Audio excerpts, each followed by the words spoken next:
अस्सलाम वालेकुम। आप सब लोग कैसे हैं? उम्मीद है सब अच्छे होंगे। ये हमारी सीरीज़ चल रही थी स्पोकन इंग्लिश वर्ड्स की। वहाँ पे मैंने 5 वीडियोस बनाई थी, उसके बाद स्टॉप कर दी थी। अब मैं दोबारा से इसको कंटिन्यू कर रही हूँ। ये है वीडियो 6, जिसके अंदर हम 5 स्पोकन इंग्लिश ऐसे वर्ड्स पढ़ने वाले हैं जो कि हमारे डेली यूज़ में काफ़ी इस्तेमाल होते हैं। ये वो वर्ड्स नहीं हैं जो बहुत हार्ड हो, ना हमें सुनने को मिले, बल्कि ये हमें सुनने को मिलते रहते हैं। मतलब हमें ज़रूरत भी पड़ती है कि इनको यूज़ किया जाए। सो देखें, जैसे गलती मानना, धुआं उठना, मिलाकर, या मंजूरी लेना किसी से, सर तस्लीम खम करना। सो इस तरह की जो हुर्फ हैं उसकी इंग्लिश क्या होगी और उसको हम सेंटेंसेस में किस तरह से इस्तेमाल कर रहे होंगे। So let's begin. फर्स्ट जो हमारा वर्ड है ना, वो है एक्नॉलेज। एक्नॉलेज बेसिकली एक वर्ब है। इसका मतलब होता है कबूल करना, तस्लीम करना, मानना, इकरार करना, एतराफ़ करना। देखिए, एक वर्ड है इंग्लिश का, लेकिन उर्दू के इतने सारे वर्ड्स हमारे यूज़ होते हैं।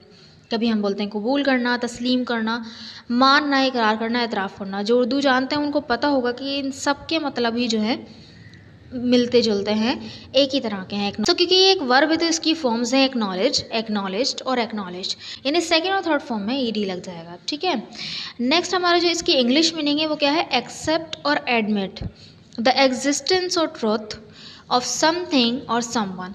यानी किसी चीज़ की, किसी इंसान की एग्जिस्टेंस को, मौजूदगी को, या उसकी सच्चाई को एक्सेप्ट कर लेना, कबूल कर लेना या मान लेना। ठीक है। तो एक ही तरह का कबूल करना, तस्लीम करना, मानना हो गया। अब देखिए इसके सिनोनिम्स क्या हैं। सिनोनिम्स है रिकॉग्नाइज, एडमिट एंड कन्फेस। अब इसको सेंटेंसेस में इस्तेमाल करते हैं। देखें, फर्स्ट सेंटेंस है मैं अपनी गलती मानती हूँ। अब देखिए, मैं अपनी गलती मानती हूँ, होती है किसमें आता है? प्रेजेंट इंडेफिनिट में। तो सब्जेक्ट के फ़ौरन बाद वर्ब की फर्स्ट फॉर्म आएगी। तो एक्नॉलेज की फर्स्ट फॉर्म एक्नॉलेज ही है, तो बनेगा I acknowledge my mistake. I acknowledge my mistake, मैं अपनी गलती मानती हूँ। ठीक है। नेक्स्ट सेंटेंस देखें, उसने हार नहीं मानी, पास्ट में। तो यहाँ पर जो ये है पास्ट इंडेफिनिट का सेंटेंस, उसका जो फॉर्मूला होता है, क्योंकि ये नेगेटिव है तो सब्जेक्ट के बाद डिड नॉट आएगा। ठीक है। डिड नॉट का कॉन्ट्रैक्शन अगर यूज़ करेंगे तो डिडंट हो जाएगा वो। फिर उसके बाद वर्ब की फर्स्ट फॉर्म आएगी। यहाँ भी यही होगा, बनेगा he didn't acknowledge defeat. Defeat मतलब हार। He didn't acknowledge defeat. Next sentence देखें, उसकी कामयाबी का एतराफ़ किया गया। पास्ट इंडेफिनिट तो है, लेकिन ये क्या है? एक पैसिव सेंटेंस है। यानी जिसके ज़रिए जो कामयाबी का एतराफ़ किया गया उसको ज़ाहिर नहीं किया गया, बल्कि जिसकी कामयाबी का एतराफ़ किया है उसको ज़ाहिर कर दिया, यानी ऑब्जेक्ट को। तो यहाँ पे इस तरह बनेगा, यानी पास्ट इंडेफिनिट का पैसिव होता है, सब्जेक्ट के बाद वर या वॉज में से कोई एक आता है, देन उसके बाद जो है वर्ब की थर्ड फॉर्म आती है। तो यहाँ पे यही होगा, बनेगा हिज अचीवमेंट्स वर एक्नॉलेज्ड। हिज अचीवमेंट्स वर एक्नॉलेज्ड।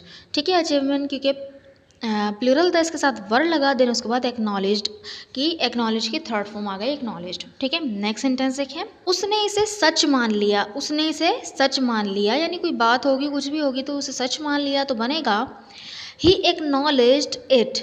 ठीक है। ही एक्नॉलेज इट, यानी कि उसने उसे मान लिया, क्या? टू बी ट्रू, सच मान लिया। तो ही acknowledge it to be true. I hope कि आपको ये एक्नॉलेज का यूज़ समझ में आ गया होगा। So this sentence is for you to translate, तमाम दरख्वास्तों को तस्लीम किया जाएगा। तमाम दरख्वास्तों को तस्लीम किया जाएगा। कौन तस्लीम करेगा? यहाँ पे जिक्र नहीं है। तो तमाम दरख्वास्त से सब्जेक्ट तो बनेगा, लेकिन ये एक फ्यूचर इंडेफिनिट का पैसिव है। इस सेंटेंस को बनाकर कमेंट बॉक्स में लिखिए।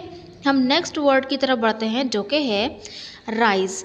राइज भी क्योंकि एक वर्ब होता है, इसका मतलब होता है तुलू होना, ऊपर उठना, बढ़ना या उरूज होना। ठीक है। इसके एक वर्ब है तो इसकी फॉर्म्स भी होंगी राइज, सेकंड फॉर्म होगी रोज और थर्ड फॉर्म होगी राइजन। ठीक है। इंग्लिश मीनिंग है move from a lower position to a higher one, come और गो अप।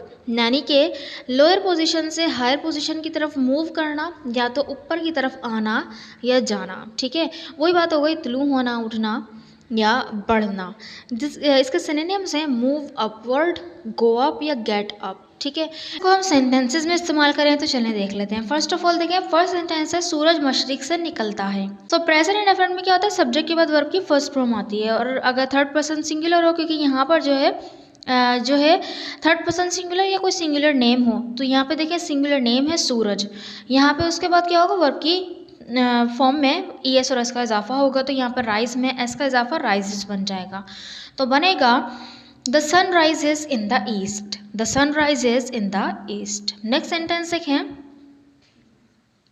साल भर में फ़रोख्त में 20% इजाफा हुआ, साल भर में फ़रोख्त में 20% इजाफा हुआ।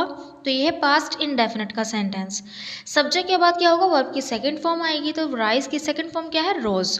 तो बनेगा सेल्स रोज बाय 20%, यानी कि सेल्स में 20% का इजाफा हुआ साल भर में थ्रू आउट द ईयर। तो थोड़ा जो मतलब है वो यही है कि पूरे साल जो है इतना 20% इजाफा हुआ। तो throughout the year sales rose by 20% throughout the year. Next sentence is चाय से धुआं उठ रहा था, चाय से धुआं उठ रहा था। सब्जेक्ट के बाद वॉज के बाद जो है आईएनजी फॉर्म आती है। तो राइज की आईएनजी फॉर्म हो जाएगी राइजिंग। तो क्योंकि यहाँ पे जो स्मोक है वो क्या है, सिंगुलर नेम है, तो बनेगा the smoke was rising from the T. The smoke was rising from the T.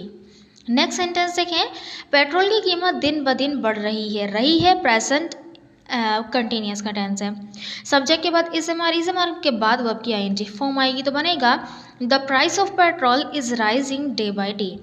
The price of petrol, ये पूरा सब्जेक्ट आ गया। तो प्राइस ऑफ पेट्रोल क्या है, एक सिंगुलर चीज़ है, तो उसके साथ हमने इस लगाया, दिन उसके बाद राइज में आईएनजी फॉर्म लगा दी, राइजिंग बन गया। और डे बाय डे, दिन ब दिन, the price of petrol is rising day by day. I hope कि आपको राइज का यूज समझ में आ गया होगा। So this sentence for you to translate, आपके घर की कीमत बढ़ गई है, आपके घर की कीमत बढ़ गई है। इस सेंटेंस को बनाकर कमेंट बॉक्स में लिखिए। हम जब तक नेक्स्ट वर्ड की तरफ बढ़ते हैं जो कि है मर्ज। ठीक है, मर्ज एक वर्ब है, इसका मतलब होता है मिला देना, इकट्ठा करना या जम करना। क्योंकि मर्ज एक वर्ब है तो इसकी फॉर्म्स भी होंगी मर्ज, सेकंड फॉर्म होगी मर्ज्ड, और सेकंड और थर्ड फॉर्म भी होगी मर्ज्ड। ठीक है, इसकी जो इंग्लिश मीनिंग है वो है कंबाइन और cause to combine to form a single entity.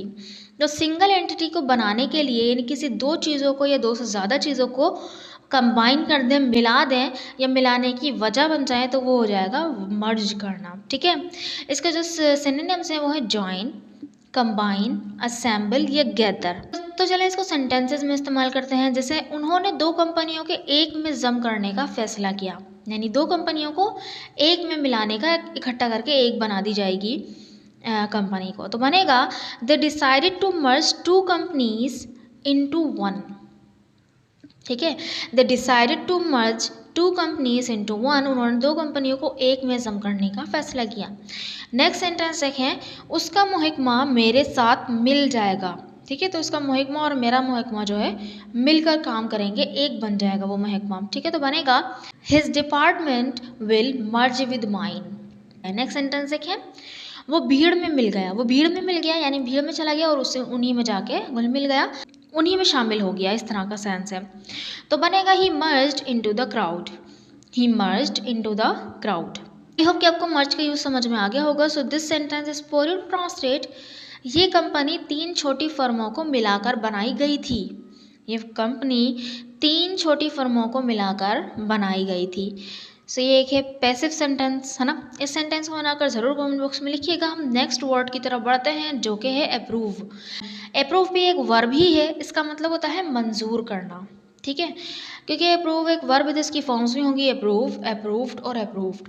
इसकी जो इंग्लिश मीनिंग है वो है ऑफिशियली एग्री टू और एक्सेप्ट एज फैक्ट्री, यानी कि आप मुतमईन है किसी भी चीज़ को जो है एक्सेप्ट कर लेते हैं, अग्री कर जाते हैं, किसी चीज़ को अप्रूव कर लेते हैं। सो ये जो है, ठीक है, ये एक फॉर्मल वर्ब है अप्रूव करना।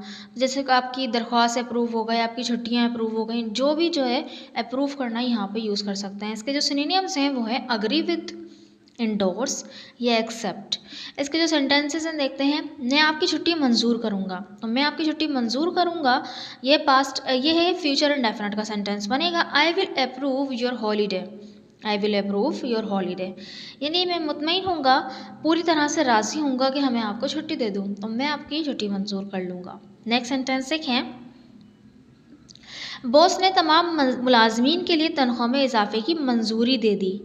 तो यानी तनख्वाह में जो इजाफे की दरख्वास्त दी गई होगी उसको जो है अप्रूव कर लिया गया और मुलाजमीन की जो तनख्वाह है वो बढ़ा दी गई। तो बनेगा the boss approved a pay raise for all employees. Next sentence देखें, आपको आला हुकाम से इसकी मंजूरी लेना होगी, आपको आला हुकाम से इसकी मंजूरी लेना होगी तो बनेगा you need to get it approved, you need to get it approved from the higher authority.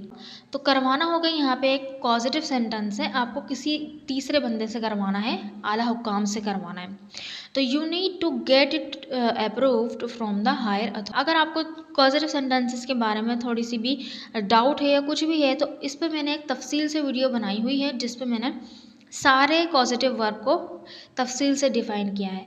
सो अगर आपने देखनी है वो वीडियो तो उसका लिंक जो है आपको डिस्क्रिप्शन बॉक्स और कमेंट बॉक्स दोनों में मिल जाएगा।